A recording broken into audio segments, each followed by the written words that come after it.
जिल्हे धुळे येथील विद्यार्थिनी आहोत. आज ग्रामीण कृषी जागरूकता आणि कृषी औद्योगिक कार्यानुभव योजनेअंतर्गत आम्ही निमदाळे गावात आलेलो आहोत. आज आपल्यासोबत एक प्रगतशील शेतकरी निमदाळे गावातील विजय पाटील यांच्याशी आमची भेट झालेली आहे. तर आज आपण त्यांच्याकडून जाणून घेऊया त्यांनी जैविक पद्धतीने कसं शेतीत उत्पादन कसं घेता येईल ते आपल्याला आज सांगतील. नमस्कार, मी विजय गंगाराम पाटील, मुक्काम पोस्ट निमदाळे, तालुका जिल्हा धुळे. मी ॲग्रिकल्चर डिप्लोमा झालेला आहे. मी शेती प्लस नोकरी दोन्हीही करतो. माझ्या शेतात कृषी महाविद्यालय धुळ्याच्या 7 मुली आलेल्या होत्या प्रॅक्टिकलसाठी. त्यांनी सगळी पाहणी केली फळबागाची. फळबाग, शेवगा, फळबागमध्ये तुमचं सीताफळ आहे, शेवगा आहे, आंबा आहे, नारळ आहे, परत सागवान आहे. त्याची पूर्ण त्यांनी मला माहिती विचारली. मी त्यांना प्रॉपर माहिती सांगितली, गायडन्स केलं. त्यांची जर इच्छा झाली तर ते पुन्हा येऊ शकतात.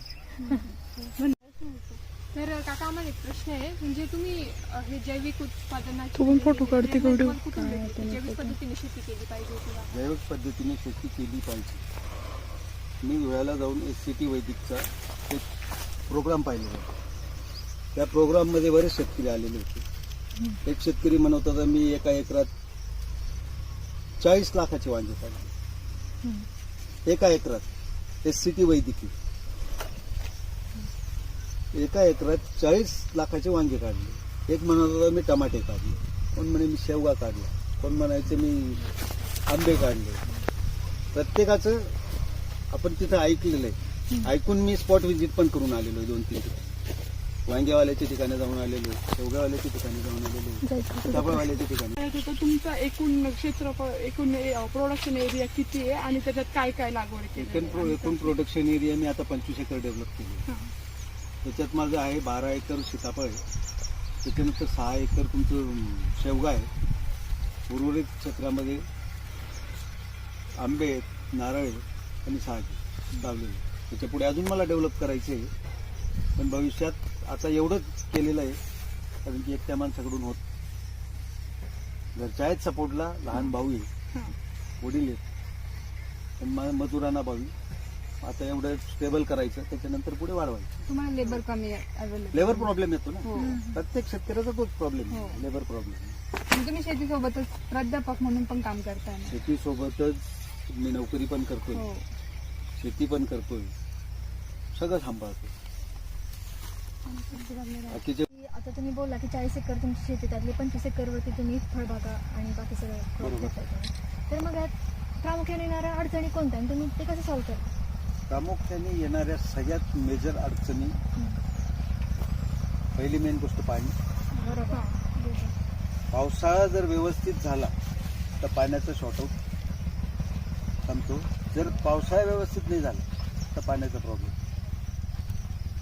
त्या संदर्भात 6 विहिरी आहेत. एक शेततळं बनवलेलं आहे 230 बाय 230. 6 मधून प्रॉपर 5 विहिरी येत आहेत. ते एक विहीर 3 किलोमीटर होते. तिला चांगलं पाणी, या विहिरींनाही चांगलं पाणी. यावर्षी काय प्रॉब्लेम येणार. आणि दुसरा मेन प्रॉब्लेम लेबरचा प्रॉब्लेम येतो. आता सुद्धा लेबरचा प्रॉब्लेम, बाहेरची लेबर पाहिजे नहीं लगी। काका, तो अभी हम लोग देखे बहुत सारा वहाँ पे बकरी, मुर्गी और कुछ बतख वगैरह भी था, तो कितना सारा बकरी वगैरह? बतख नहीं, राजहंस। राजहंस है, वो अपना शौक था इसलिए लेके आया। मुर्गी जो है वो घर के लिए लगती है। मुर्गी होंगी 50 से 50 उसके अंडे घर के लिए लगते हैं। और कोई मेहमान वगैरह आया तो उसके लिए वो हलाल हो जाता है। और जो बकरी है वो बकरी अभी 90 में से 30 बकरी है और बोकड, बाकी के बच्चे हुए बोकड। कोणती स्पेसिस आहे म्हटली? ती आहे स्पेसिस मी राजस्थानवरून आणली, सोजतवरून। राजस्थानमध्ये सोजत म्हणून गाव आहे, तिथून आणलेले आहेत ते। टोटल मला तिथून तर इथपर्यंत ट्रान्सपोर्टेशन सहित 10 लाखाच्या प्लस गेले। म्हणजे टोटल जे स्ट्रक्चर उभं केलेलं आहे ते धरून 15 प्लस गेले। आता हाऊस तर भरपूर आहे, पण नाही त्यावेळेस मी लेबर प्रॉब्लेम येऊन जातो। आता 2 माणसं आहेत, त्याच्यातून एकच गेला। आता दुपारून मला शोधायला लागला। आणि नाही हे लागत. मल्टी स्टोरीड फार्मिंग तुमच्या म्हणजे कसं डोक्यात आलं की आपण हे करू ते डोक्यात यायचा मागचं रिझन एक आहे, आता हा साग आहे, हा हाईटला जाणार, हा कुठल्याही प्रकारे नडणारा नाही. त्याच्यानंतर 2 नंबर स्टेप आहे नारळ. नारळ पण हायटेड, ते हाईटला जाणार आहे. 3 नंबर स्टेप आहे तुमचा आंबा, बरोबर. 3 नंबर स्टेप आंबा आहे. आंबा राऊंड होतो, जेवढी त्याची छाटणी केली तेवढा तो राऊंड होत चालतो. म्हणून हे मल्टी स्टोरेज करायच्या मागचा उद्देश एक आहे, हे आपल्याला साग आहे हे 10 वर्षानंतर मिळतं. लाभ घेता का? आजपर्यंत कुठल्याही योजनेचा लाभ घेतलेला नाही. स्वतःच्या भावावर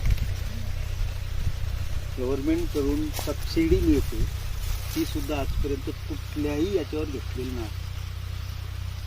सबसिडी घेतली, त्यांचं आंब्याचं लागवड 20/20 तर मग मध्ये काय टाकायचं? नारळ हे 20/20 तर म्हणजे काय गव्हर्नमेंटच्या पण टाकायचं? कंडिशन्स आहेत. त्यांच्या कंडिशन. आता समजा मी सीताफळ लावलं, सीताफळ माझं 340 झाड पर एकर मध्ये बसतो आपल्या पद्धत, त्यांच्या पद्धतीने 200 बसत नाही. ठराविक स्पेसिंग नुसतं लावायला सांगतात. म्हणून मग ते आपलं तेवढा लॉस आहे ना. म्हणजे ते योजनेचा फायदा घ्यायला गेला तर आपलं बाकीचं उत्पन्नाचा लॉस होऊ शकतो. बाकी लॉस होतो. म्हणून आपण ते उत्पन्नाचं, आपल्या उत्पन्नाचा हिशोब करायचा, आपण त्यांचा हिशोब नाही करायचा. गव्हर्नमेंट देऊन किती देणार? 30%, 40%, 50%, मग 50% आपल्याला खर्च करायचा. मग तो 50% त्यांच्याकडून घेण्यापेक्षा मग 50% आपण एक्स्ट्रा खर्च करून आपले 50% झाडं वाढवायचे त्याच्यात. एवढा बेनिफिट आपल्याला मिळणार आहे ना तो भविष्यात. आता आणखी एक प्रश्न आहे, म्हणजे तुम्ही फळबागा लावलेल्या तर तुमच्या फळांना व्यवस्थित म्हणजे प्रॉपर मार्केट भेटतं का? प्रॉपर मार्केट म्हणजे मी शक्यतोवर स्पॉटलाच माल सेल करतो, व्यापारी बोलवतो, भाव ठरवून घेतो. दिल्लीला पण मी व्यापारी आहे, त्याच्याशी कन्सल्टिंग आहे माझी. लखनौला एक व्यापारी त्याच्याशी कन्सल्टिंग आहे, धुळ्याचे व्यापारी त्यांच्याशी कन्सल्टिंग आहे, इंदोरचा व्यापारी त्याच्याशी कन्सल्टिंग आहे, त्याच्यानंतर हैदराबादचा व्यापारी, सुरतचा व्यापारी, सगळ्यांशी टायप आहे. रेट्स त्यांना विचारायचे, आपण नेटवर्क डेव्हलप केलं. मार्केटिंग नेटवर्क डेव्हलप केलेले, त्यांच्याशी आपण कॉन्टॅक्ट ठेवायचा. हा भाव कुठल्या भावाने जातो, कुठल्या रेटने जातो, तो रेट आपण ठरवायचा. त्याच्यानंतर आपल्याला माहिती आहे, आपल्याला दिल्लीला जर माल पाठवायचा 10 किलोचा बॉक्स, पर बॉक्स 160 ते 170 रुपये आपल्याला खर्च आहे 10 किलोला. आपण 16 रुपये खर्च तोय. समजून घ्या दिल्लीला जर तुमचा 60 रुपये माल विकला जातो, जागेवर 40 दिलेला परत ना आपलं डायरेक्ट पेमेंट येईल का नाही येईल गॅरंटी नाही. कुठला व्यापारी कसा आहे आपण समोर जर पाहिलेलं नाही तर कसं काय ठरू शकतो. म्हणून स्पॉटला दिलेलं परत समोरच्या जर आपल्याला तिथं 60 भेटत असेल नाही तर जर 40 मिळत असेल, 4 रुपयासाठी कशाला विनाकारण अडक करून द्यायचं. 16चा खर्च येणार आहे 16-17 रुपये, मग 3-4 रुपयासाठी कशाला टेन्शन घ्यायचं. बरोबर आहे का नाही? आता तुम्ही एक प्रगतशील शेतकरी आहात, तुम्ही सगळं मॅनेज करताय, मग तुम्हाला जे बाकीचे शेतकरी आहेत जे ज्यांचे थोडेसे प्रयत्न कमी पडतात, मग तुम्हाला त्यांना काय सांगावं वाटेल की त्यांनी कसं डेव्हलप केलं पाहिजे त्यांच्या शेतीला? विषय कसा असतो की प्रत्येकाची स्वतःची इच्छा असते. बऱ्याच लोकांना सांगितलं मी तुम्ही फळबाग लावा, पण त्यांची इच्छा नाही होत ना. कोण थांबेल 3 वर्ष, म्हणजे रिस्क घेण्याची तयारी पण कोण थांबेल पाहिजे 4 वर्ष, आणि इच्छाशक्ती पाहिजे. भविष्यात हे खूप कामाचं आहे. भविष्यात लेबर प्रॉब्लेम खूप वाढणार. फळबाग केली ना त्याला काय प्रॉब्लेम येणार नाही. सरळ ब्लोअर घ्यायचा, स्वतः ट्रॅक्टर चालवायला शिकायचं, स्वतः फवारणी करायची, स्वतः ड्रिप ॲप्लिकेशन द्यायची.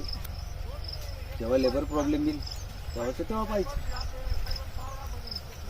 तर बऱ्याच शेतकऱ्यांना सांगितलं मी, त्याच्यात आता बाकीचे उतरले शेवग्या, आमचे जे आहेत ना ते बाकीचे शेवग्यात उतरले, पण बाकीच्या ह्याच्यात नाही म्हणता येईल. एक उतरला आहे सागवानमध्ये, सागवान पण लावलेलं आहे त्याने, शेवगा पण लावलेला आहे. त्याला म्हटलं आता सीताफळ लावा, आणि भरपूर आहे म्हटलं तुमच्याकडे, सीताफळ लावा. नाही, पेरू पण होता आपला, पेरू काढून टाकला. नेमॅटोडचा प्रॉब्लेम जास्त होता पेरूला, म्हणून तो काढला. नाही तर साईपिंग 1500 झाडं होती लावली, तो काढून टाकला. ॲपल बोर होती लावलेली 3 एकर, ती काढून टाकली. ये पूछना चाहते हैं, जैसे आपका खेत में हमने देखा आपका खुद का बेटा भी काम कर रहा है, मदद कर रहा है, तो आप हमारे यंग जनरेशन को क्या मैसेज देना चाहते हैं इस वीडियो के थ्रू? तो देखो, खेत अगर अपना खुद का है तो काम सबको आना चाहिए. आपल्याला विजय पाटील सर गावातील एक प्रगतशील शेतकरी यांनी त्यांचा मौल्यवान वेळ दिला आणि त्यांच्या शेतीबद्दलची सर्व माहिती दिली. त्याबद्दल कृषी महाविद्यालय धुळेतर्फे व आमच्या 7 मुलींच्या रावेच्या ग्रुपच्या वतीने मी सरांचे खूप खूप आभार व्यक्त करते. धन्यवाद. धन्यवाद.